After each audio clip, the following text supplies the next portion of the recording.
What is going on, Wolfpack Nation? Welcome to another Tuffy Talk live show. We are excited. We are stoked. Why is that? Because we are exactly 1 month away from the in-state football season, y'all. It is happening. It is here. We are through media day. Camp starting later this week. Super excited for that. I was actually talking to my former boss, Country, the head football equipment manager, and he was saying on, I think it was Saturday, I believe, that his student managers were reporting on Sunday to get ready for camp. So it's happening, y'all. So with that being said, you got myself, Layton Smith, got Carson, Greg Legg joining us here today, and we'll be talking a little bit of baseball here to start for sure. It's probably, it's probably some of the biggest news that in-state baseball has had in quite some time, especially in the offseason. That I know Greg Legg is just itching to get to, but then we'll get to some ACC Media Day thoughts and then talk a little bit about this NC State football season here. So with that being said, Carson added in a little, technician sports, that, we get it, Carson. But anywho, he's big timing us. I know, right? Exactly. He's like, I'm beyond Tuffy Talk. Like, I need to add in, y'all to go. And by the way, is that a shameless plug, Carson? Is that what that is? A shameless plug? Yeah.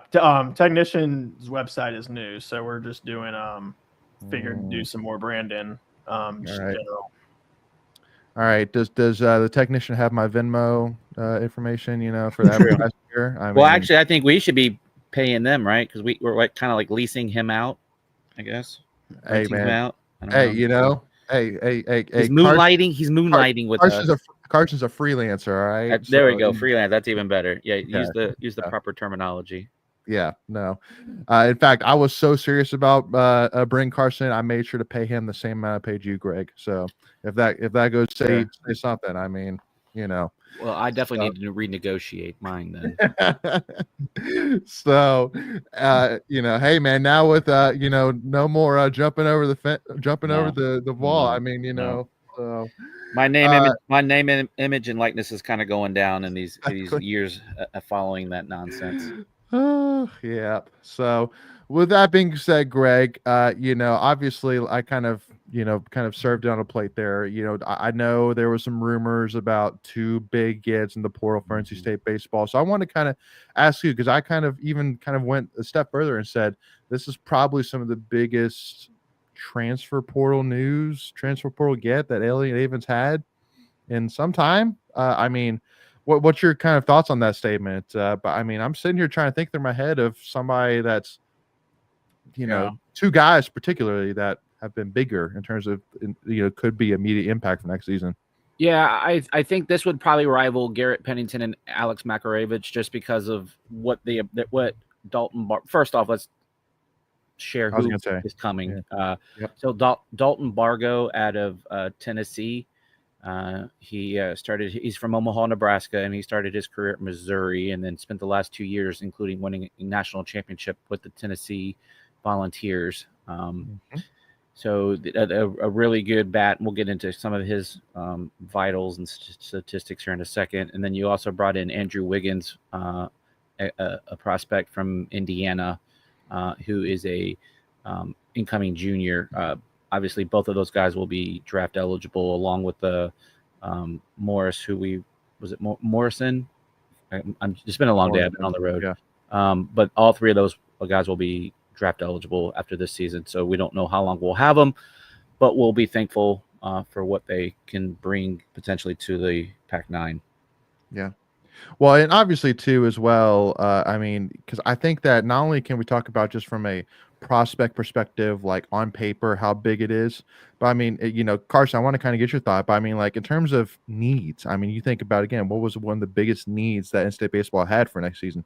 We need a big bat, and I think you can finally check. Not to necessarily say that. I mean, we need more than one big bat, but you're going into next season knowing you at least got one for sure that you're pretty like confident in is going to be there. Yeah, you definitely need that guy. I remember, I mean, sort of 2 years ago, AMAC was sort of served that, and Pennington as well. But you definitely need big bats, and there was a lot of question marks in this current offseason. Especially even in the last offseason, because in the right before this season, all the talk was about the pitching. There were a lot of question marks about hitting, and it was something that we desperately needed to figure out. There were times where it was very obvious. So I think this will be a good piece. But I mean, I want to even throw it to you as well, Greg. I mean, like, because I mean, when you talk about big in terms of AMAC and Pennington, I mean, obviously, I think that. And correct me if I'm wrong, but that statement is kind of obviously a little bit of hindsight 2020 because I mean nobody expected AMAC to turn into what AMAC turned into. No, nowhere close to it. But I mean, definitely these two guys have a higher expectation going into the season than necessarily what you got with AMAC before his season started. Well, yeah, and I just kind of give especially the AMAC comp with Bargo just because his frame kind of matches what AMAC was. And you saw it this year with Justin DeCrisio, who rose his power numbers up. And if again, the track record that Coach Chris Hart has with these kinds of guys, you can't not be excited to see what he could potentially do with both of these guys coming in.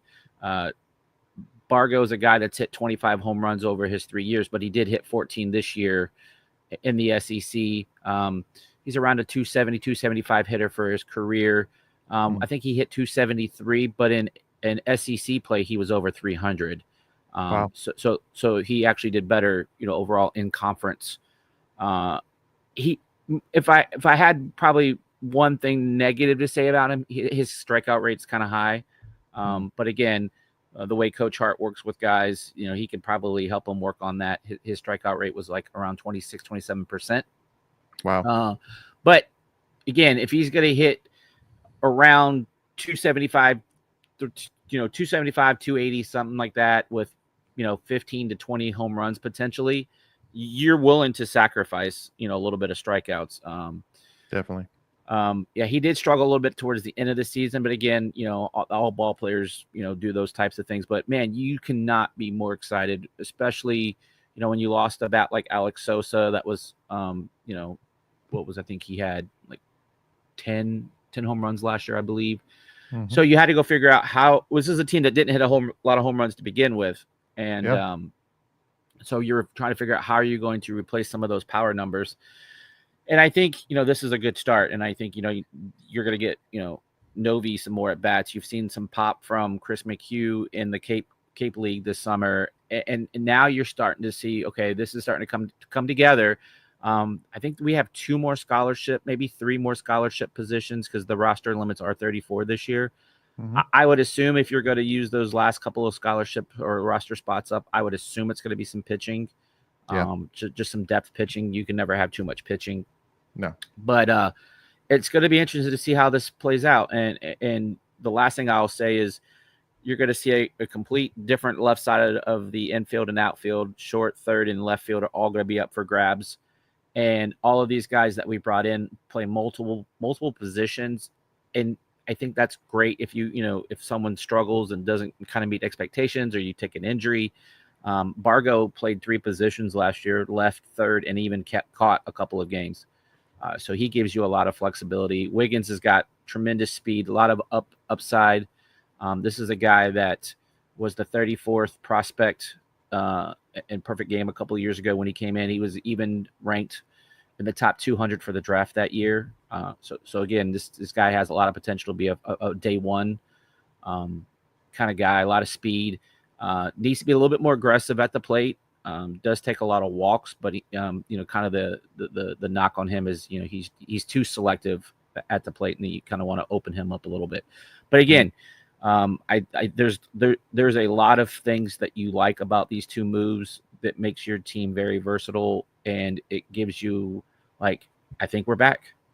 Yeah, no, I mean, I think that going into this, because I think that with last year's team, like Carson kind of alluded to, it was basically like the pitching is going to carry you. Now, can you just get something on the hitting side to help you? But I think with this season now, with these 2 gets, you're like, okay, I see a good bit there from the batting side, and I see a good bit there from the pitching side. Now, I think there's some questions a little bit in terms of how does the batting order kind of really come together now? You have a lot of pieces, potential opportunity. How does that come together? Pitching side, if any one of our starters gets into a tough pickle, who's going to step in to really kind of step into that relief spot, / closer spot, for example. But I mean, I think that with Elliot Avent, with, Coach Chrysler, with, Coach Hard, those guys, you got to be excited about what you had to work with this offseason. So, I think that, if you're Avent and you're like, hey, this is, that core group, that I want to build around and get back to Omaha, have an opportunity to win ACC championship with, you're 100% back in that conversation for sure. So, yeah, I think this is a team that's going to, be carried by their pitching. I think they're going to have one of the best rotations, at least from a starting perspective in the ACC. And anytime you can get good pitching, you're going to be in ball games. And now I think now comes the fun part, is just kind of throwing it all in a pot and see what simmers from it and what you can, deliver. And, I've had some people, having followed baseball as much as I do, is like, hey, who do you think is going to be where? And I told him it's just way too early. You got to see these guys, and you'll get a little bit of a sample in fall ball, kind of what the coaches are thinking about who, where, and they're, they'll be back on campus here, getting ready to get fall going here. I think about 2 or 3 weeks. Yep. Have a couple exhibitions, and I'm. This move was huge. The Bargo move, really huge, and then you got Wiggins, and and we already talked about the JUCO transfer last week. There's gonna be a lot of talent on the bench, which is crazy. A lot of offensive talent that and again, that's good. If you have guys that are struggling at any point, you can plug in other guys and try to keep the train moving down the tracks. Yeah. Rusty already got our first football question, so don't worry, Rusty. We'll definitely get to that question. But just to kind of tee it up here a little bit, any football specific questions, comments, thoughts, get them in the chat, and let's get to them all here today. So let's go ahead and get some questions and thoughts queued up here in the chat. But Carson, I do want to ask you though, because kind of like Greg was saying, obviously with especially a sport like baseball, there's gonna be so much movement heading up until literally the first game of the season and through the season itself. So honestly, if Greg Legg here said, listen, I have a strong feeling that this guy's gonna be at third. That was a big old thunderstorm there. Yeah, storm's it's been pretty bad for about 10, 15 minutes. Yeah. No. But if Greg had literally said, I have a strong feeling this guy's gonna be at third, this guy's gonna be at left field, etc. for me, it's not just going to really move the needle that much because then they just, like we were saying earlier, like it's a lot of trial and error. It's a lot of let's see, like if I told you, hey, Jonathan Paylor is going to be starting at the wide receiver position. Okay, like that's a pretty big statement right there. But that's kind of, and maybe that's kind of a little bit of just the thought of like baseball in general. It's just like kind of let's see. All right. Like, so, I mean, what are your kind of thoughts? I mean, do you feel like that, kind of the designating positions really moves the needle much for you in terms of your thoughts and opinions of how in-state baseball is going to be in 2025, 2026? No, I'm very much a let's see it play out kind of person. I mean, even in the official roster on the Go Pack site, they're not listed as second base or shortstop, whatever. Infield. They're just infield or outfield, right? Mm-hmm. And so they're just gonna go and see what works best for the team and what works best for each player. Yeah. Now, Greg, I mean, do you see our transfer from Tennessee, Barco? He seems to kind of set up as kind of a prototypical DH, just go and up to the plate and swing the crap out of it. But I mean, do you see him being one of your more veteran guys, seeing if you try to work him into the rotation from a defense perspective? Yeah, I mean, he did have 7 errors last year. I haven't really dug into where those 7 errors came from, but again, he's versatile, right? And he has played left field. You've got you got Pfeiffer, who's played a little outfield and third base. You've got these guys can play multiple positions, so they're gonna get their shot. What I love about Bargo, he's a 4th-year guy, so he's a veteran. He's been to the College World Series, won a College World Series ring. That's a guy you just want on your squad. He's been there, done that. We still have some holdovers from the College World Series 2 years ago when those guys were freshmen. So again, last year we were talking about how they were still a young team. Now we've got veterans on this team, and this is really the run that we were kind of looking for anyway. We thought last year would be a year early. We talked about it on the podcast. I felt like they kind of met expectations. I thought they could have exceeded those expectations, but they, for what that squad was, I thought they did some good things. But this year is the year you make the run. You have a lot, like, I other than the catcher DeCarlo, I'm not sure. Maybe you have a pitcher that comes in and does some stuff from a freshman. But these are going to be all sophomore, junior, senior guys that's going to pretty much, unless some crazy things happen, that you're going to make the run. This is the run that, you push all the chips in and go all in and go, all right, let's, Omaha or bust. Because, again, every year you're seeing about a 50% turnover. I think we ended up with 23 or 24 guys. I lost final count that were on the team last year that won't be on the team this year. And again, it's a little different because now you're changing from 40 to 34 man roster. So there's a little bit of that in there as well. But you had transfers, draft guys. But this is where you had it marked on the calendar that this was the year that, you're going to try to go all in and get a ring for these guys. Yeah. So it just comes back to, once again, that there's a couple of guys in particular that, we'll talk about once we get a little bit closer to baseball season, where it's like, if I can see a step forward with a couple of guys in particular, like you said, I mean, this team should be a top 4 seed in the ACC, compete for Omaha, you name it, 100% there. So, I definitely think we're a top 20 team going into next season. Gotta be. Maybe fringe top 15. As long as we're not 13 like we were last year. Like that 13 really was unlucky. We couldn't kind of break that. We started there and we could never get, break that 13 number barrier. But I definitely think, again, haven't looked at other teams and what they've done for the ACC, but Carolina's going to be loaded. They've had a really nice freshman class. But again, you just don't know how these guys are going to make leaps to the next level. Yeah, no, 100%. So Greg, any final comments here about baseball before we jump on nervous football here, man? I got to figure out when it starts. I'll put that on my countdown. I do know, and we'll get more information. There's going to be some fun things next year with baseball as far as matchups and tournaments that they're going to be playing in. Don't want to talk about those things now, but stay tuned. It's going to be, I think it's going to be one of the more exciting seasons, at least if you're into NC State baseball and making trips. So. Okay, so not to get too much, but but is it more the locations? Is it more the opponents? Oh, it's the locations. Yeah, more locations. Yeah, if again what I'm hearing is true, there's going to be a couple tournaments that are going to play in. That's kind of exciting. Yankee Stadium. Let's go. Cool. No.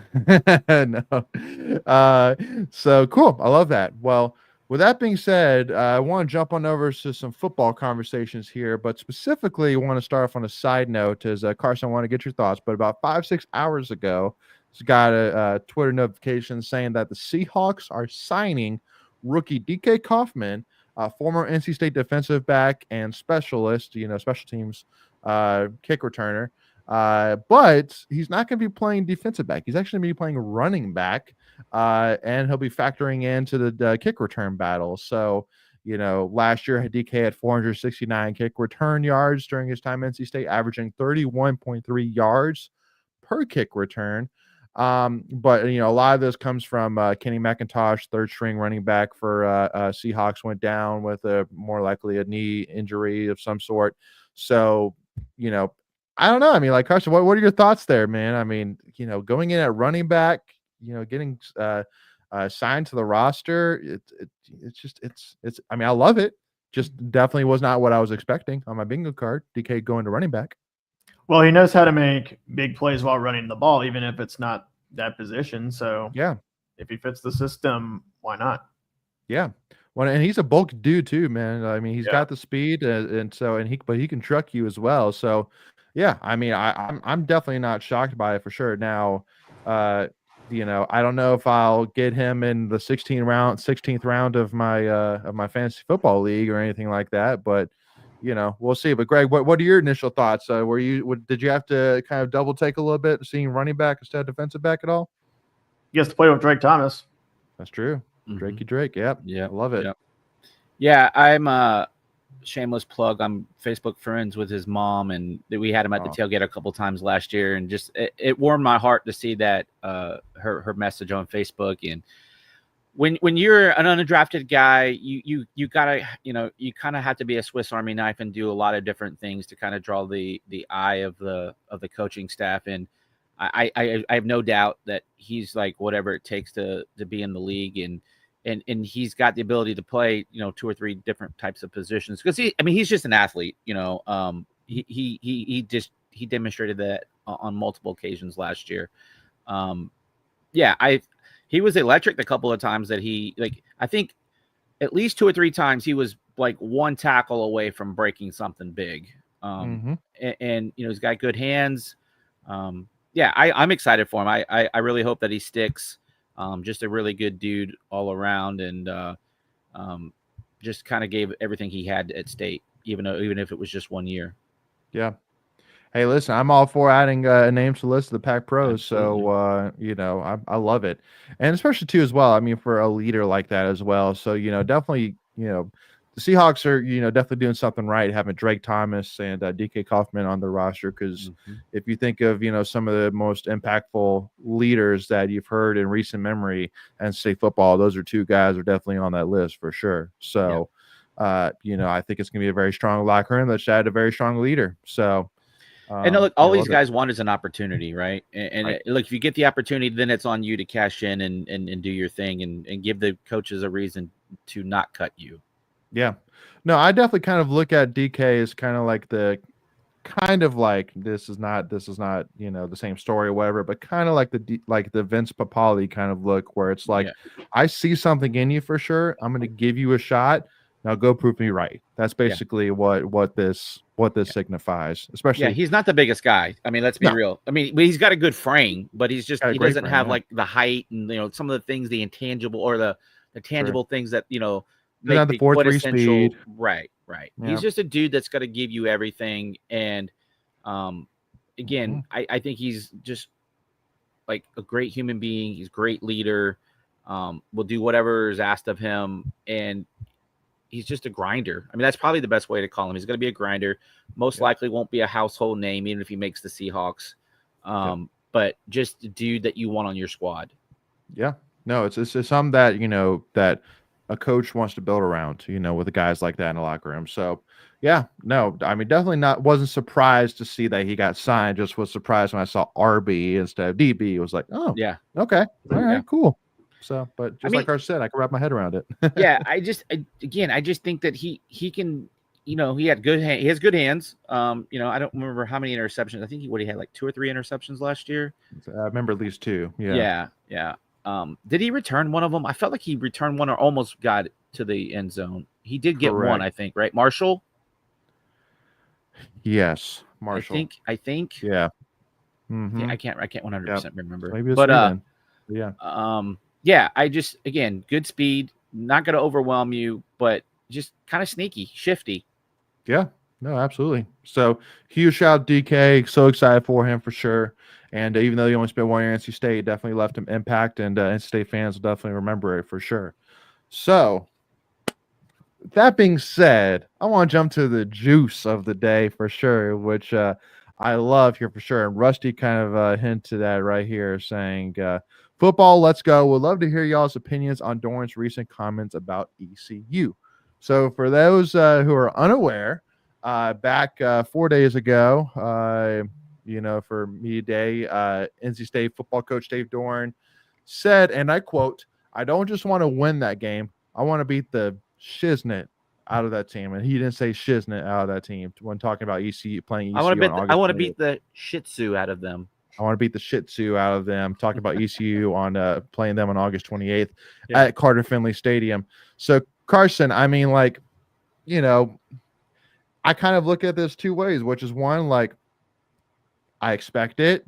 I'm not shocked by it. But on the other side, which is, hey, I mean, I love, because, I mean, we have all said that it's honestly shocking to us how this ECU game's not been more of a, okay, get by this one first. So for him to say that, you definitely hope and expect that if he's saying that, then the players got to be, really feeding off that for sure, especially for that first game. Yeah, well, last year, I don't think we saw a lot of Salty Dave, and I think he is reemerging.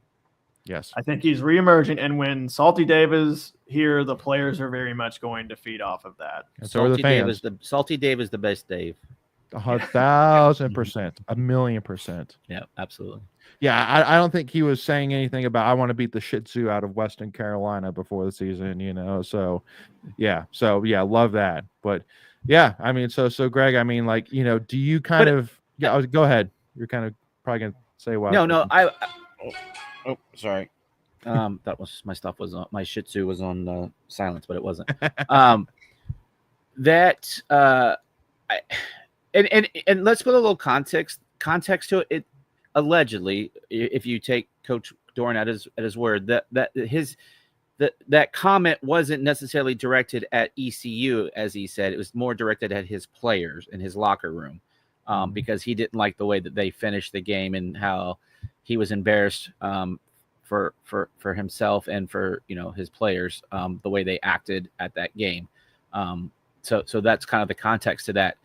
And I think, I think this is one of those games where if he has the ability to drop a 50 burger, I think he's going to drop a 50 burger on ECU. Again, I think if he has the opportunity to have a center touchdown, I think he'll have a center touchdown in this game.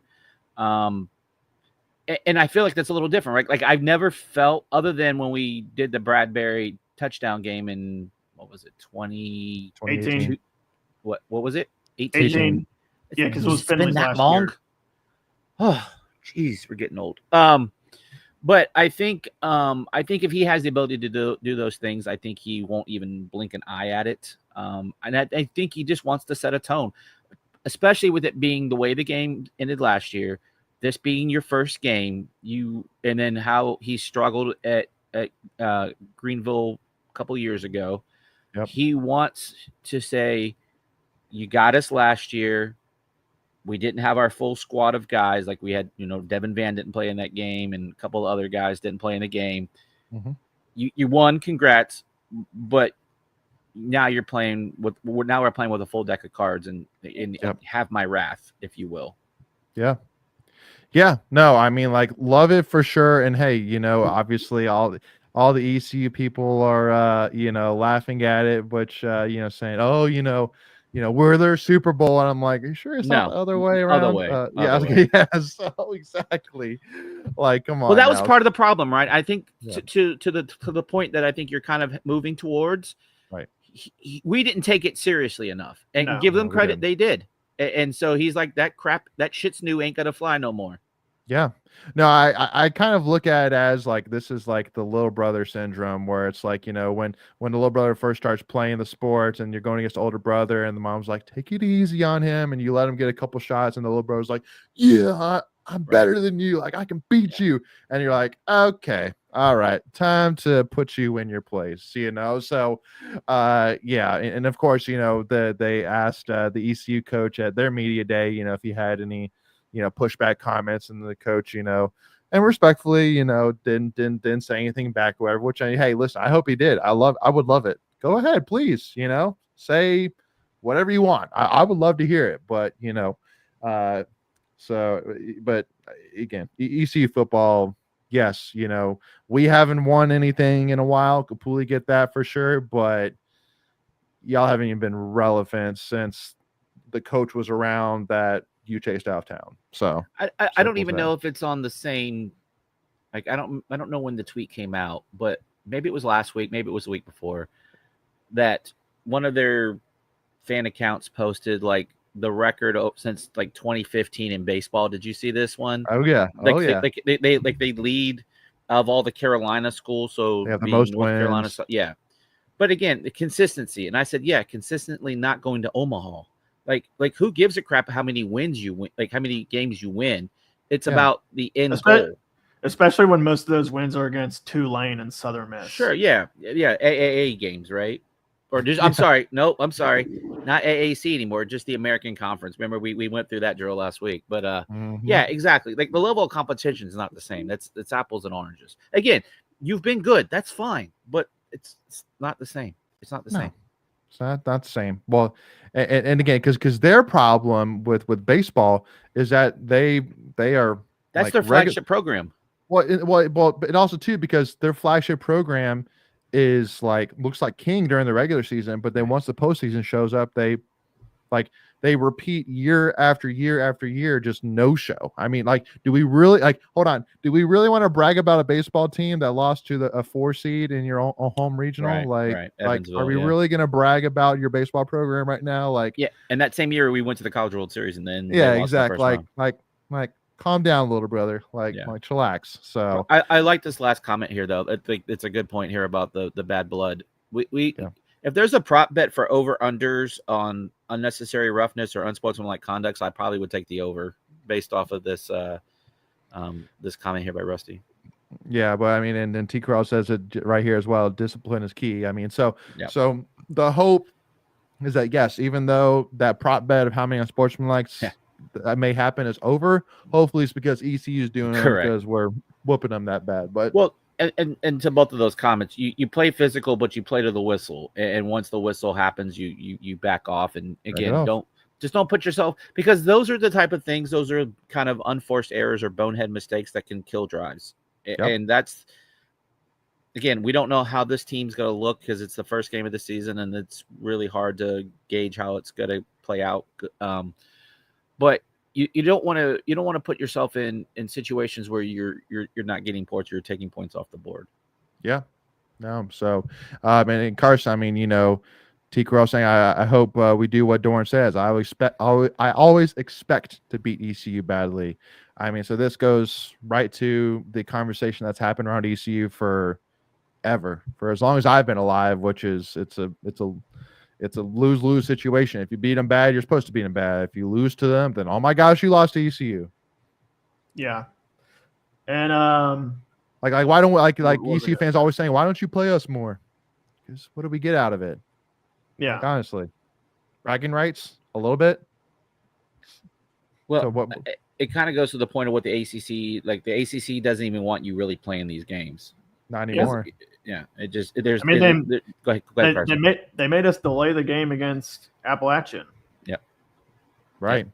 Yep. So yeah, it's just it's to that point. It's a no-win situation. It doesn't, especially if you're going to a revenue share where you want the most eyeballs on your game. No one's tuning into these games except for the people in the state of North Carolina. Yeah. Like you're not drawing national eyes. Right. Yeah. No. So all right. So no excuses to lose this game. We have 10 times the economic resources of ECU. No reason we should lose. Yeah. Yeah. Well, go ahead. Well, I mean, I was going to say, with that being said, I mean, I feel for ECU fans in the aspect of that. I mean, like, like literally Holt Nailors is probably going to go down as one of the best quarterbacks to ever played ECU. But yeah, he's a good dude, man. He's solid. Good dude, great quarterback. But man, like, he won't be the number one guy though. The number one, no. You know who number one is? Shane Carden for sure. Oh no, I'm just kidding. No. Hey, I mean, Shane's up there. Shane's up there. I mean, all-time passing yards leader. So ECU, but no, Jeff Blake, man, Jeff Blake. You're too young for Jeff Blake. He played in the NFL for a number of years. Peach Bowl. Oh, we're not talking about that. We're not talking about that. All right, a couple times. Peach Bowl, a couple of times. They got us a couple of times in the Peach Bowl. I know. That's ECU's one like fallback. Worst comes worst, bring up Peach Bowl. No, they own us in bowl games. They're like, there's no. I don't even know. Like their winning percentage in bowl games is much better than it is in the regular season. Yep, 100%. So with that being said, I want to jump to a couple of things that were said during ACC Media Day.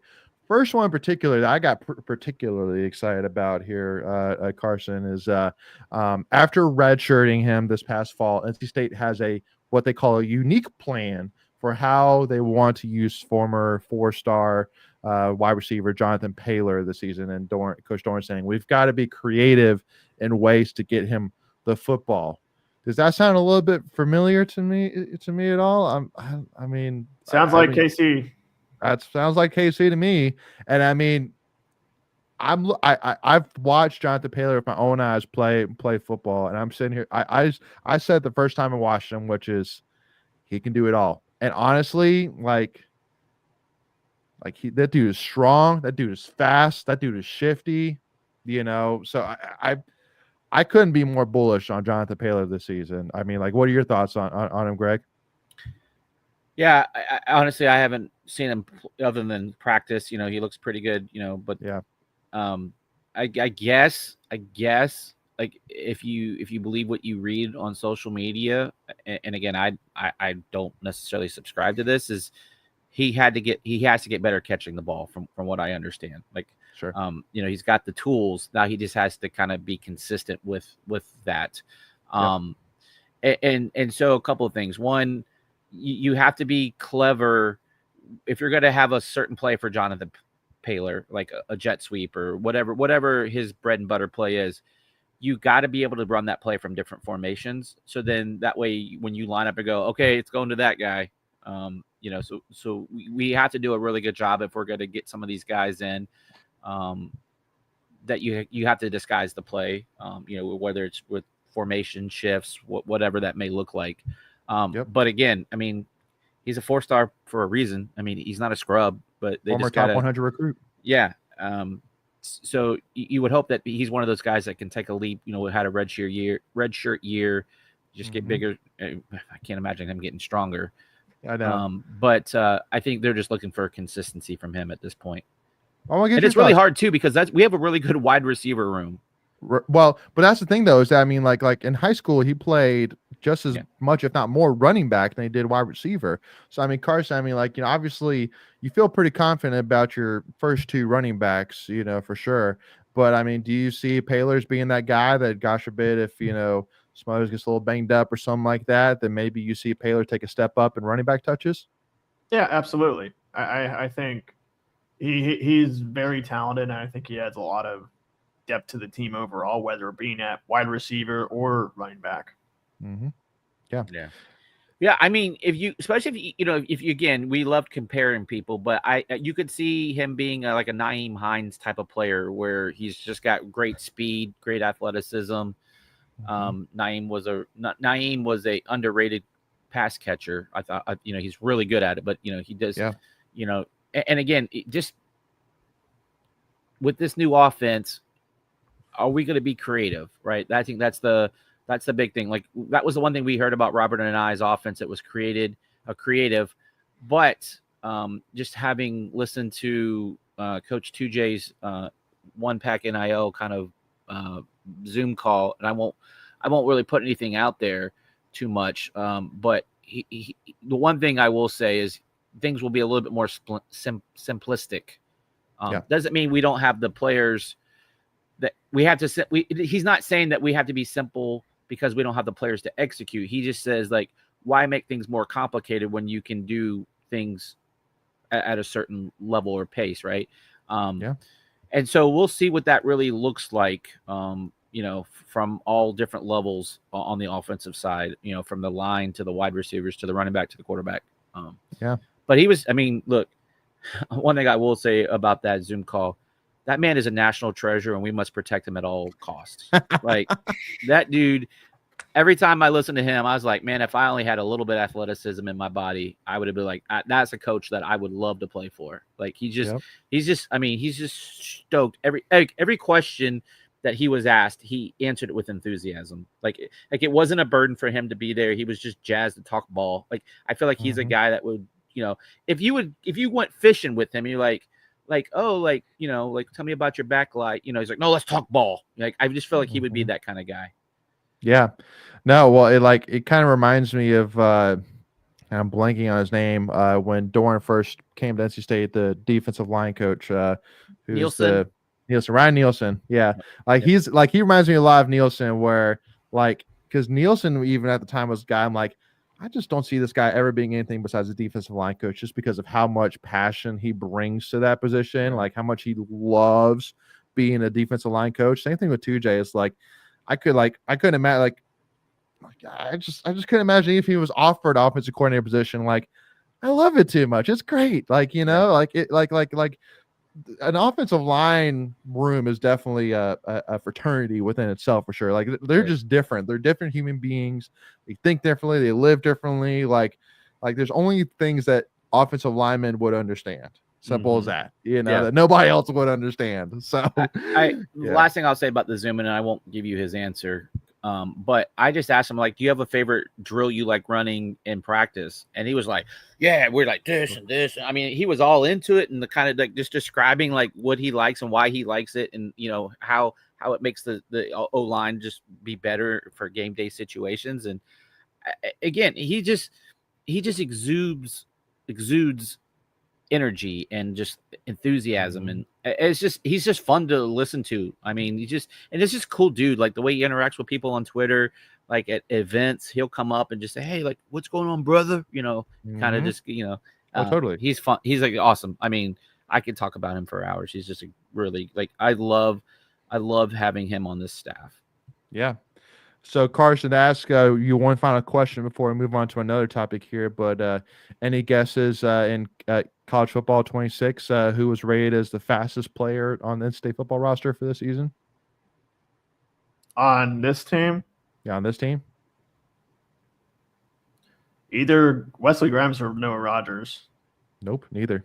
Yeah, well, first off, we were going to talk about what Wesley Grimes ran in the 40. Well, we talked about last did we week. Did we talk about it? We did a little bit, yeah. Well, and we just kind of blew it off, being like, yeah, okay, maybe, but I don't know about that. The 4.26, like I think you had mentioned, or how that'd be like the sixth fastest time in NFL, it was 40 history or something like that. So ridiculous number. But nope. Greg, any guesses? Fastest player in NCAA college football 26 for this year's team? I kind of saw it the other day, but I think it was like a linebacker. No. Okay, maybe I got nothing then. We just talked about him. Jonathan Paylor, 94 overall, man. I should have just said Paylor, but I thought you were kind of tricking us because we were just talking about Paylor. But just you kept it simple. planting a flag there, just saying, Yeah. like, like we're talking about how strong and shifty this dude is, and you were saying not like, Naeem Hines-esque, like 94 speed, just saying. Yeah. So, No, I think all the ability is there. The potential is there. It's how are you, and Carson, you said it best. Like, it kind of reminded you of KC. And I think the last thing you want to see is them forcing Paylor, right? Like you've got so many weapons on this team. Like he should be a compliment, not a force feed. And I think again, and we've all talked about it. I thought we got out of rhythm because we were just trying so hard to get KC the ball. Like we just didn't run our offense. And again, you had guys especially last year. Well, I kind of get why at the beginning of the season last year, because he was your one returning guy. You had so many new pieces to the offense, and so he was the one kind of holdover. I get it early on, but it just felt like so forced. I mean, they would how many times did we see a 1, 2, 3 yard pass, or even like at the line or behind the line, and that's all it was. Like he had so many catches for less than 4 or 5 yards.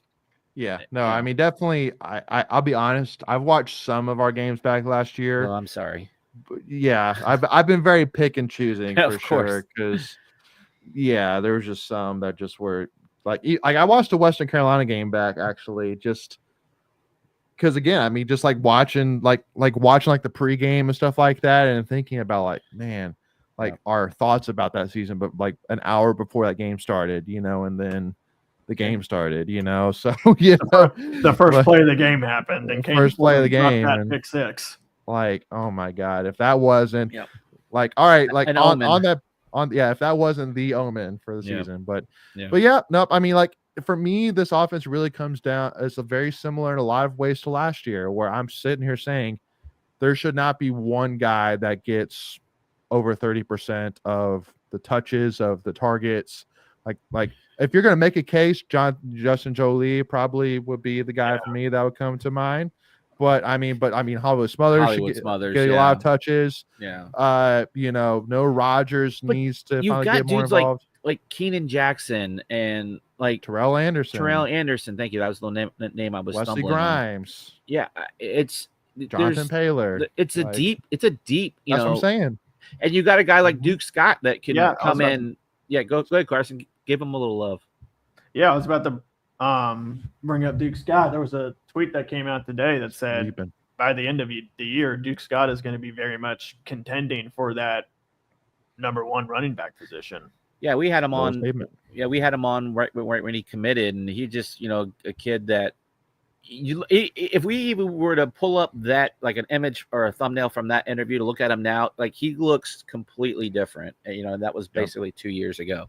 But yeah, I think there's a lot of reason to be optimistic on the offensive side. Now, one good news we did get was Caden Fordham is good to go day one. That was something that we weren't sure, but they kind of talked about that last week. What did just as a fun sidebar, what did everyone think about Justin Jolie's suit for media days last week? Go ahead, Carson, you first. I loved it, bro. Me too. So sharp. He understood the assignment. Well, it's so funny too, because honestly, the first thought I had when I saw Jolie, CJ, Caden, Brandon, and Coach Doeren was like, in previous years, I feel like that honestly, like all the whole team, the whole crew, like looked like dressed to the T, but also like somewhat like close in ballpark in terms of how they looked, the suit, etc. But like Jolie was wearing all red, Brandon was wearing all black, Caden was wearing like a light gray suit, Doeren was wearing your prototypical suit. Like and then you had CJ with the jacket and kind of like the kind of like a little mock turtleneck, and then he had like the nice slacks, and then he had the kicks. Love the red suit. CJ had the best kicks of the group. I do like that kind of suit with the sneaker look. It's kind of clean. So basically, what you're going to, Greg, and that's a question for you, and let us know in the comments too. Will we ever see the all red in the history while Doeren's here? Will we ever see all red being worn on a football field? Have we maybe once, twice, ever? No, ever? No. Doeren's 0-4. Doeren's 0-4. Wore it Ward against Florida State in 2014 when we lost. Oh yeah, it was a Jacoby Brissett game. The Jacoby game. Georgia Clemson Tech. his first year. Clemson's first year. 2016 Georgia Tech, I believe. 2015, 16 Georgia Tech. No, to answer that, no. Then if Then no. I didn't know the number, but if he's 0-4, he I know we've talked about this before that he's pretty superstitious about those things, and that he's a little stitious.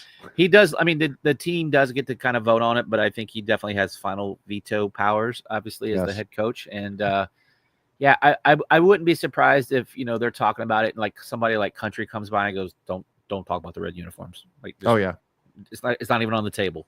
Nope. Yep. I think the last two times we wore all red in the O'Brien years were the Clemson and Florida State games. Florida State game, yeah. I think after that it was cursed. Yep. Yeah. No, I feel like we wore all red against Tennessee in Georgia that year. It could be wrong. Yeah. I could be wrong. You're right. Nope, you're right. So yeah, no, I mean, but I'm just sitting here like, if you were to ask 100 NC State fans, which they want the red outfit, they want the all red, no doubt about it. Even How about the alumni, this? Greg would say all red. Even the alumni would agree with all red. Agreed. Go ahead, Greg. I think whenever Coach Doeren's last game, like maybe he announces like this is my farewell year, my farewell tour, and his last game ever. Don't pull a Coach K. do not pull a Coach K. That's fair. Agreed. That's fair. I agree. Well, okay, look, maybe he doesn't announce it, but he announces it to the team, and then they will wear the all red just one time to try to get a win in it. Maybe that's the approach you take with the all reds. Campbell comes to Car Finley, all red. That's low hanging fruit. Just saying. Yeah. So one of the things that I recognized today, just kind of looking at things, we pretty much play. Obviously you can't play every North Carolina team, but we have 5 North Carolina games on the schedule this year. I don't know when the last time we've done something like that. I think I know a couple times we played 4, but 5 is you literally can be the state champion, undisputed state champion this year with Campbell. If we were still playing App State this year, it would have been 6. Oh yeah, good call. Yeah, because we got Virginia instead. Wow, that would have been wild, right? That would have been wild. Because that would have been one of those times where you would have only left the state 3 times on the whole year with Pitt and Miami and Notre Dame. Mm-hmm. So, but it's still a pretty decent regional schedule. We still only leave the state for the state those 3 times, but yeah. So, but one thing though too as well, which kind of stood out to me, and then Carson, Greg, I want to get some thoughts from y'all in terms of media day. Was Doeren kind of starting off his press conference talking about, his consistency, talking about with all 12 people in the room. Well, all right, we're gonna get to that right now. So literally, I think it was you and I think it was Tar Heel Reports did like a side by side showing like the media room. Joe Avius did the same thing too. Yeah, when Bill Belichick was in the room versus when Dave Doeren was in the room, and like how like Dave Doeren had maybe like a 10th of the amount of people that Bill Belichick. Many. I was gonna say that's probably generous. Yeah. And, I don't know, Greg. Thoughts, man? No, honestly, I think Coach Doeren is here for it. I think as a coach, you want to feel disrespected. Not that you need bulletin board material or a chip on your shoulder, but I feel like it doesn't hurt when you have those types of things. And he's fine. Like I think State has their best years when they're overlooked. Again, maybe that's just us as fans how it's perceived, but I don't have any scientific data that backs that statement. But it's just funny, and I probably could guarantee you after they were done, Doeren talked to all 4 guys that were there and go, "You saw that room, right? You saw how many people were there." Yep. And nobody's talking about you. Exactly. Nobody's talking about you. Yeah. But Carson, I do want to, because you mentioned earlier about Salty Dave, and one thing I know even too particular about Salty Dave is he loves a good joke. He loves a good feather in the cap, a little scratch on the sheet, like kind of like what Will Wade did to that UNC reporter. Like, Will Wade didn't have to go and kill the man, first, coming out of the press conference, but he just wanted that little feather in the cap, And so if I know anything about Doeren, going into that UNC game in particular, you know, obviously everybody's talking about, you know, a lot of people talk about Bill Belichick as one of the greatest, you know, football coaches of all time, you know, and obviously all this talk about Bill Belichick and you know, and, you know, is The Rock going to come to town and be on the sidelines and blah, blah, blah, like all this mumbo jumbo. So, like, you know, that Doeren's got to be thinking in the back of his head, like, man, how sweet would it be to, you know, in that post-game press conference to, you know, be doing a little feather in the cap statement about beating, you know, the great Bill Belichick, you know, UNC coming to town. Well, he can be in that interview and be like, hey, recruits in North Carolina, if you want to beat Bill Belichick, come to state. Yeah. You want to beat one of the greatest football coaches of all time, come to NC State. Like, he was asked that. I mean, he was asked that very question, essentially. You know, it wasn't, it was, I mean, he answered it the way we would expect him to answer. Yeah. But there was a little shade. Sure.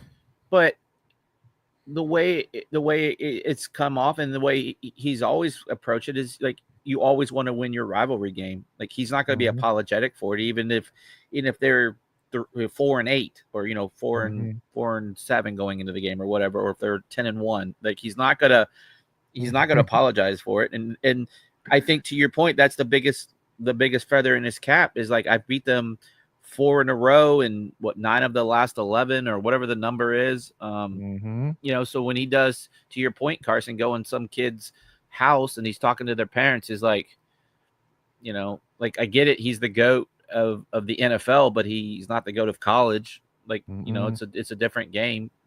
Completely different. Yeah. I'm just more of like thinking like, you know, the difference that's going to be between that answer and what would be the answer if he were to beat Carolina. Like, you know, you're not going to, if Doeren beats Carolina, it's not going to be, hey, you know, we always just want to beat our rival. It's going to be blank you, like, you know, put some respect, baby. Like, you know, like, not putting words in mouth per se, but like kind of giving off that vibe of like, you know, like what now kind of deal. And again, you can go into recruits' houses and say, I beat I beat a guy that's won what, eight Super Bowls, right? 6 as a coach and 2 as an assistant coach. Correct. Yeah. 8 Super Bowls. I beat him. Yeah. You know, that's right. Again, that's facts. Like, it's hard to argue facts when you said, you know, I don't care that he has 8 Super Bowls. He's 0-1 against me. Like, and that's the way he would. That I assume that would be the way Coach Doeren would approach it, you know, in that situation. So I do think it gives it a little extra juice from Coach Doeren's perspective that, you know, he wants to take it to a guy that's, you know, quote unquote the GOAT of coaching. But again, like I said, that's NFL. Like, he's never coached in college. Nope. Like, as a head coach, I think he was an assistant a long time ago. Navy. Yeah. Yep.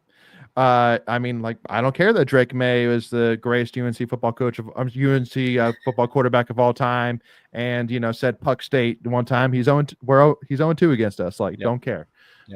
So, but get back to, like, because I think one of the biggest questions is, you know, because Doeren kind of starts off highlighting obviously the biggest positive about Doeren's tenure, which is the consistent high floor. You know, how, you know, 10 of his 12 years NC State, he's been to a bowl game. You know, he's the 6th longest tenured coach in college football right now, which is crazy to think about. But also too, I mean, in terms of over the last 6 years, one of the winningest ACC football teams as well during that tenure. Second most behind Clemson. So, you know, like, you think about all that saying, okay, love to hear that. But again, I think the biggest issue, because I mean, the winningest NC State football coach of all time. So still has detractors. Well, and so exactly, which is the ceiling. Like we love the floor, but we want the ceiling to be ACC title. And again, being that he came in, 1 pack, 1 goal, a united mission to win a championship, knowing that it's been decades since football's won a title. In the 70s is the last time he won 1979. Yep. Like, I was 2 that long, and I'm old. So Carson, I mean, like, that's, you know, but I mean, to kind of add to it though, in the 2 seasons where NC State had what you would consider a down year, 2013 and 2019, he came back that following year winning 8 games, both times. So, I mean, listen, I mean, first of all, where do you kind of think about that in terms of Doeren, like, what he needs to do this season to take his legacy to that level of getting that respect that he deserves as being one of the top 3 easily, if not 2, coaches in state football history. Like, what does he need to do this season? Well, I think you definitely have a winning record. So easily 7-5. Oh, minimum. God. That's got to be the minimum. That's the minimum. Oh, God. With this team, with this schedule, yeah. And because Carson, I want to get your thoughts. Like, is right now the over under for wins is 6.5, with the plus money being on the over. But I don't know, man. Like they always say Vegas knows everything, but I'm just sitting here like Greg and I just said it. Like, God, you cannot go 6-6 with this team, with this schedule. You can't do it, and you shouldn't do it. No, I mean, what are your thoughts on that? I mean, Carson, I mean, does Vegas know everything? I wouldn't mess with Vegas, but I don't think they're right on this. I think that this is an 8-9 win team. Wow. Okay. Yeah. If we're doing our predictions right now, I not yet. Not yet. Yeah. Okay. 8-4. Yeah. No. So I mean, Greg, what were your kind of thoughts on his opening comments like that? And and then like, what do you think that besides winning ACC title, is there anything that Doeren could do to really kind of take his legacy to the next level? No, that's pretty much it. That's it. I mean, he's got the team record or the program record for most wins. He's dominated UNC overall. Yeah. So here's my thing: if he wins an ACC championship, he's going to get 10 wins. So those two pretty much go hand in hand. Correct. And so I think, well, I won't say they necessarily go hand in hand because of tiebreakers and all that, but most likely, if you get to 10 wins, you're probably playing in the ACC championship. Yep. But it's those two things. It's the winning the 10 naturally, not with an asterisk or a forfeit, even though we all believe we would have won that game anyway in 21. But those are the two things that I feel like he has left that he would love to accomplish in the next couple of years before he called it quits. Now, the interesting thing is, and we haven't talked about that. We have, but he actually addressed it again. Was when he was with the Joes, the whole 55 and opening up a bait shop, and they kind of asked him, and his response was he's on a year to year. Even though he has a contract longer than a year, but he by his own admission, he reevaluates the situation on a year-to-year basis, and if he's enjoying it and having fun and getting the results that he's looking for, both personally and professionally, he said he'll keep going. He talked about his dad retiring in his early 60s, and by 65 he had Alzheimer's, and I don't see him getting past 60. So I still think he's on the back end, on his coaching career, but so he says he's still having fun and enjoying it. So we'll see how much longer he wants to continue to do it. Yep. No, absolutely. And so with this, I kind of in this last piece want to kind of get to something to kind of just remind everybody of really where Dave Doeren is, because he especially on Twitter these days as well, on social media, he gets a lot of crap, man, about what do you think's going to hold NC State back this season, the head coach. I that was literally a comment I saw, which I'm sitting here like, do we not know? Like, at the end of the day, I get it. He hasn't won an ACC title. I get it. He hasn't even competed in an ACC championship. I get it. But I kind of want to talk about Greg. So I kind of threw it at, how Doeren right now stands in my eyes, easily top 3, if not top 2 coach in state football history. And so I have my friend here, little ChatGPT here, kind of help me here with this. Don't trust the Terminators. Oh, I won't. I just did it more for the names. And so it's interesting. So they put at number 1, I won't even ask who you think we'll kind of get to that. But at number 1, they put Earl Edwards, which that's who Doeren broke the record of. Yeah. So most wins in program history, won 5 ACC championships, but His winning percentage was not great. He was 77 and 88. Yep. He had a losing record. Yep. Anyway, Lou Holtz, number 2. Go ahead. No. If you want to break these down, we'll break them down at the end. So go ahead, go through your list, and we'll break them down. Yeah. Yeah. They had Lou Holtz number 2, 33 and 12 over 4 seasons. Very impressive for sure. 4 bowl appearances, a top 10 national finish in 74. It's funny. It says on ChatGPT, coached NFL talents like Dave Doeren and Ted Brown. I don't think he coached Dave Doeren. All right. ChatGPT's got to get their shit together. Yeah. Number 3, they put Coach Doeren. Tied for most. Well, see again, it says tied for most wins in school history. I told you, don't believe the Terminators. Yep. And number 4, Dick Sheridan, 52 and 29 overall, 6 bowl games in 7 years, led in-state to his first top 20 finish in decades. ACC Coach of the Year as well. And then number 5, Chuck Amato, 49-37 record, led in-state to school record 11-3 season 2002. So, those are the 5. So, I mean, first of all, Greg, is there anybody, or here, Carson, would you add anybody to this list if we're going to talk about all-time in-state great football coaches? I don't think so. I think that's a solid top 5, considering the history. Agree. Greg, anybody you would add to that list before we start breaking down? No, not if you're doing a top 5. Agree. O'Brien would be right at 6. Yeah. No, he, but I agreed. So let's go and break it down. So you when I mentioned Earl Edwards, Greg, you kind of were about to say something. What were you about to add in here? Yeah, I was just trying to do a quick lookup real quick. Like Earl Edwards is going to get the love because he before Doeren, he held the school record and he had the 5 ACC championships. But again, you always look, okay, well, but he had a losing record. Yes. College football was a lot different back then. Even the ACC structured. How many teams were in the ACC then? Like 6 or 7, 8? What? And he coached from 1954 to 1970. Yep. So go ahead, Greg. Yeah. So I don't even know like the charter member. Like, what do we have? 6 or 7 ACC teams? Like 8. Yeah. So again, different, right? Only 8 teams. Now there's 17. Right, 16, 17, whatever the number is. I don't know. With the Notre Dame, whatever. Notre Dame makes it so confusing. Yeah, it does.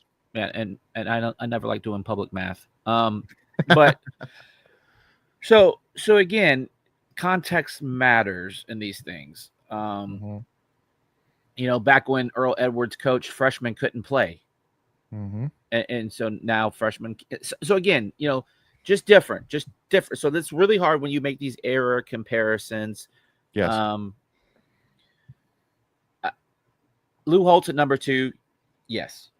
Sure. Like he was a difference maker. Had he stayed longer and not gone to the, I think he went to the NFL after us, I believe, because I know he was at like Arkansas and William and Mary, and then I think he went to us, and I think he went to the Jets after us. If I'm trying to remember, you might have it there, but probably the golden era of NC State football. And again, I know Earl Edwards won those championships, but it's just different. Like, we had top 10 finish under Lou Holtz, and what would you say, 74, right?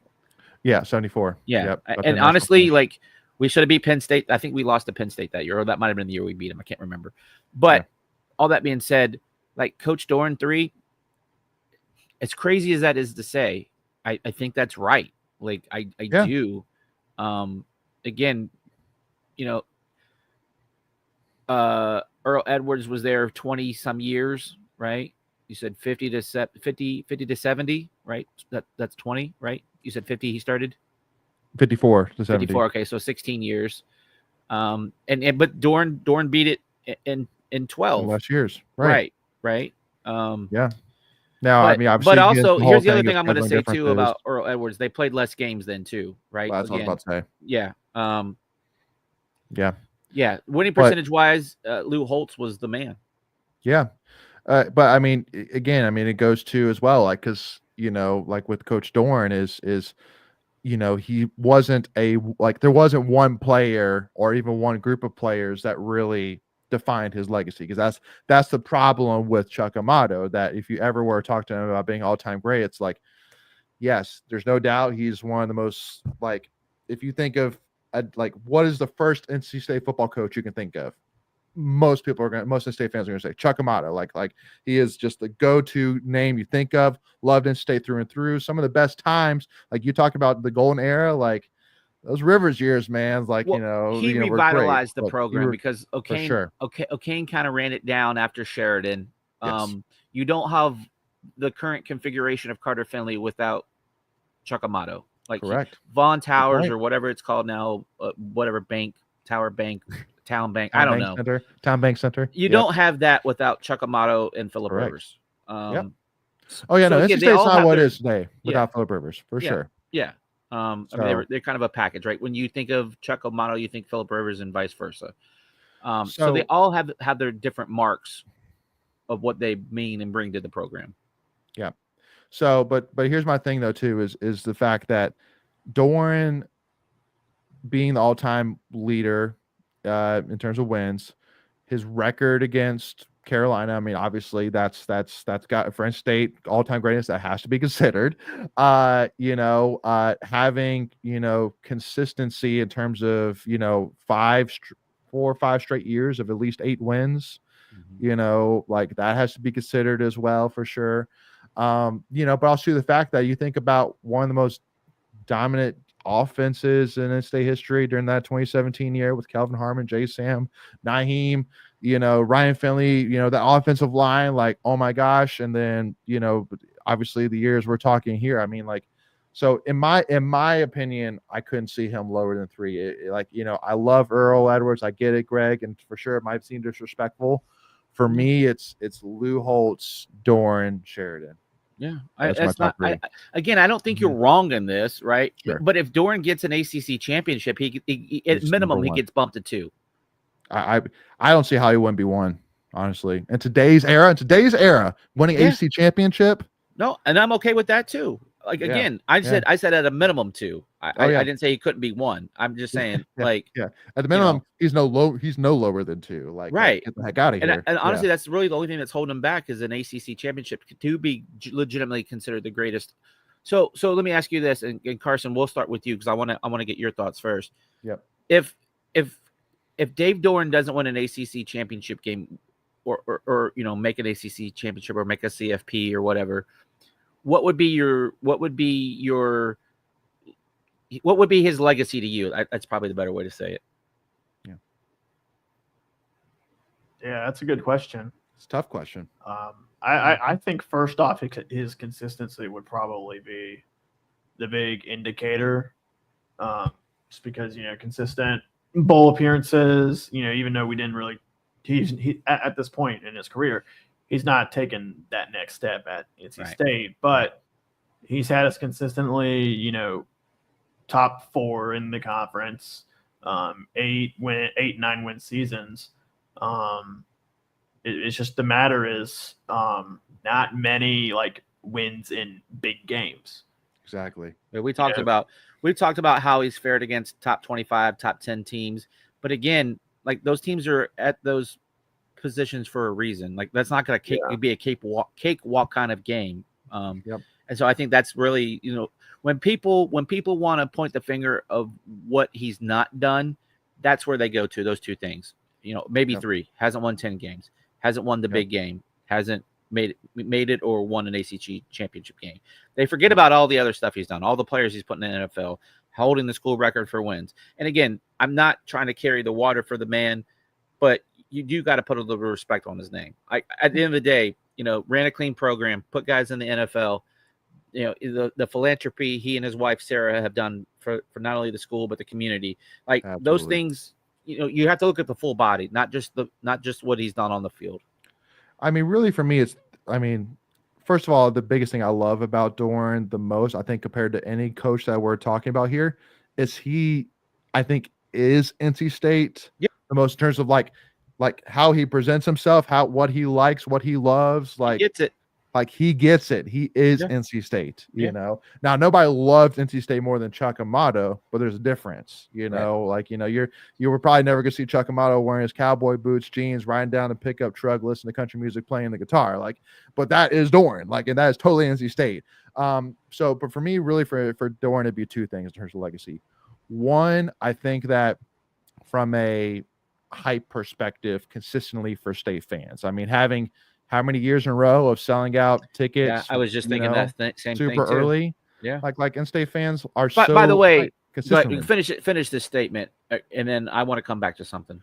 Well, yeah, I mean, just like, and I'm assuming you're talking about this hyping, but yeah, I mean, like the fact that like you haven't seen like yes, with Chuck Amato, like State fans were flipping it because we were so freaking good for sure. But yeah, I mean, having this many years consistently of tickets being sold out well before late July comes around, wink, wink, Carolina hyping about season tickets. That's where I was going. That's where I was going with it. Like, oh my God, you literally have Bill Belichick, you're losing your crap, and it literally took you until late July to sell all your tickets out. Like, we haven't sold all of ours out yet, but I think pretty much all the games are at 95% or more of tickets sold. Right. But again, this is where I want to go. But go ahead, and Carson, throw your last 2 cents in, and then I want to just kind of go back to this other topic about them. Not that we should be talking about them, but it's just comical. Yeah.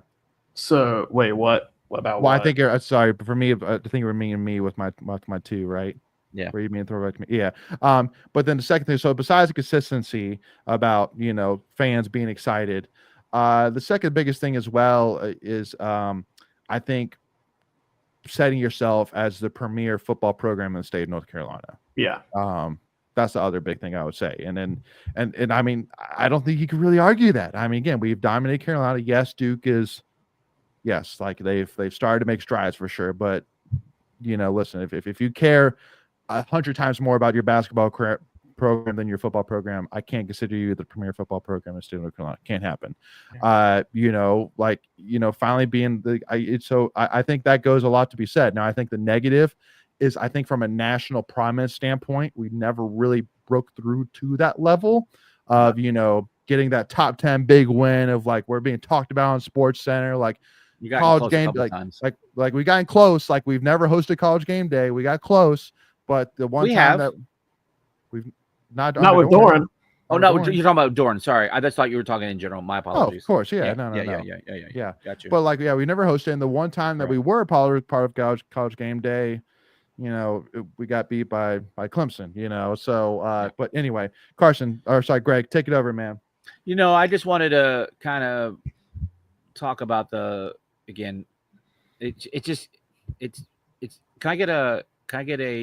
we go back to a grind my gears? Oh, let's go. Yes. You know what? Nope, we can't. We haven't brought it back. I need to bring it back. Oh, you got to bring it back. All right. Well, you just say it, and then I'll jump in. All right, here we go. You know what really grinds my gears? Just the stupid hype around Carolina in general, right? Because again, they announced they're going to be, there's a circus coming to town, and all these personalities from ESPN are going to be doing all this stuff, and they're getting all the hype. Again, every year they find some way to get hype. I don't know how they do it. I know back in the day, I think it was Skipper that was running ESPN. I think he's a Carolina grad. So like they're always somehow wiggling their way into the limelight. Yep. But you saw that tweet you mentioned that they sold out their seats. We haven't sold ours out, and I fully acknowledge that. But let's be real. We haven't taken out almost 12,000 seats out of our stadium, right? So they, a few years back, they reduced from 63 to 51. So if you take that 51,000, I would be willing to bet we've already sold 51,000 seats through the whole year. Again, don't know if I know we haven't sold out, but we've at least meet that number. And by the end of the year, I feel confident in saying that all games will be sold out. There is no chance we have over 9,000 tickets available for any one of our games this season. No shot. No way. Yeah. No. It would be 6,000 because we're just at 57,000 and some change, and they've sold 51,000. Okay. Yeah. It's about six. It'd be about like 6,500 tickets, but to the point. The point's still there. Yeah. No shot. But again, like to your point, they're just like they're hyping it up. Bro, you guys have spent $70 million on this product for this year. $70 million. You have 70 new players coming in. Mm-hmm. You have no excuse not to do these things. Yep. Period.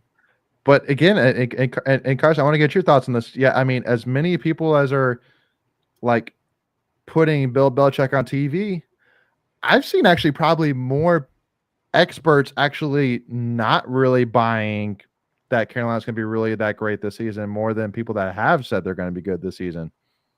So even though people are loving drinking that Bill Belichick, that Carolina Kool-Aid, it hasn't been necessarily the Kool-Aid of, it's been the Kool-Aid of, oh, it's cool to see, let's see what happens, but not say of, oh, it's cool to see, and they're going to be really good this year. Yeah, I think most people are just, excited about the fact that Belichick is back in coaching after a 1-year hiatus, and they blindly look at his success, which he's a very successful coach, but all his Super Bowl wins as a head coach were when Tom Brady was his quarterback. I mean, I think he had like 4 years after Brady left. He made the playoffs once. He had a losing record. Yeah. He had a winning record 1 out of those 4 years after Brady left. Well, and what was his MO too? Like how he needed to have control. That's why he would never have worked at Dallas, because he would have never, Jerry Jones would have never given him control. Yeah. And I'm looking at Carolina going, one of your sons is a defensive coordinator. One of your sons is a defensive back coach. I'm just saying that if the defense isn't good next year, that's going to be a really weird and awkward situation, is all I'm saying, because again, like you controlled it and you wanted to bring your own sons. I get it for sure. Like if it works out, that's a great story. But if it doesn't work out, like it's I don't know, man. Like they don't even, like, who the heck's even going to be the starting quarterback against TCU? Like, well, they were rated better than CJ Bailey and that one guy, but we won't go Max there. Johnson or the freshman kid. Well, no, it didn't. No, they in that article it said either or, and they still had him ranked better than CJ. Oh, get out of here! Yeah, no, that's where. Well, no. Yeah. I mean, it's literally like any USC quarterback. Everybody drinks the Kool-Aid, man. They drink that nasty blue Kool-Aid, and they got everyone fooled. And we'll wrap this up here in a second. But yeah, like they're getting the benefit of the doubt. One, their schedule is weak. Like it's one of the more easier schedules. Sure. No Miami, no Louisville, no SMU. Yeah, I don't think they have Clemson either, do they? Nope. No, they have Clemson. They don't have Florida State. They don't have Florida State. Well, anyway, Florida State's going to be such a weird. Yeah, but again, like that's a team that should win 7 to 8 games if they've got any kind of decent talent. But again, you bringing in 70 people, like that's a lot of people. Like it's not a 10-person Will Wade, gotta mesh them. It's 70 people. And again, he's never done this, and so how is this gonna work, and how is this going to look? And anyway, but you have a few guys that are stepping out, taking bold takes, but the most of them are like, I don't know. Exactly. Well, and because here's the one thing too, which he hasn't dealt with in this kind of scenario, but I 100% see this is what's going to happen. Is Max Johnson will start game 1 against TCU. He's going to be lackluster at best, is my, like, I'm not saying this is my prediction what's going to happen. I totally see this happening though. He's going to be lackluster, and all the UNC faithful are going to be banging down his door saying, go start that true freshman. Go start that true freshman, Bill Belichick. Go do it. And him being Bill Belichick, he's going to be like, nope. I'm like, or we're going to see something crazy. But again, I mean, like, because there's no way. I mean, again, this is literally a guy that wanted to get rid of Tom Brady at the Patriots, but only because Robert Kraft said no. Like, I'm it, but Bill Belichick is it. And so I'm telling you, man, I do not want to be Max Johnson this year, man, because there's going to be some weird stuff that's going to happen around him this year. He is not going to be the star for 12 games, guaranteed. So that's my bold take. But anywho, Greg, any final comments here, man, before we wrap it up here, brother? Nope. 30 days. 30 days, man. It's 4 crazy. Thursdays in 2 days. I know. Carson, you gonna be out there tailgating early Thursday, man? Oh yeah. Heck yeah. Until it's time to get in the student line. There we go. How early be in that line? Probably about 10 minutes before Walk of Champions. Oh, that's yeah. Okay. It's a long time. It's 2.5 hours. Yeah. Yeah. Yeah. It's not as long as I thought it was actually going to be, though. I thought it was actually going to be longer than that. But yeah, no. And so, but we're still sitting here with the Bambi on the opposite side of the student section, right? Let it go, Elsa. Let it go. Hey, you know what really grinds my gears. So, Right. Anyway, Carson, any final thoughts here, man, before we wrap it up? I don't have any, no. Let's go. Well, with that being said, Wolfpack Nation, hope you all enjoyed this conversation for sure. Super, super excited about this in-state football season getting underway here. But a huge shout out to soccer as well. Excited for what men's soccer is going to do this year. Hopefully we see a huge build here in year 2 under this new head European football soccer coach. So with that being said, though, if you haven't already, make sure you hit that subscribe button, hit that like bell if you enjoyed this conversation. If you're listening to us on iHeart, Apple Podcasts, Spotify, wherever you listen to us, do us a big favor. Leave us a 5-star review. Greatly appreciate that. It would really help out the channel. And make sure to give us a follow at Tuffy Talk now on Twitter, Instagram, and TikTok, y'all. But with that being said, as always, beat ECU and go Pack, baby. See y'all soon.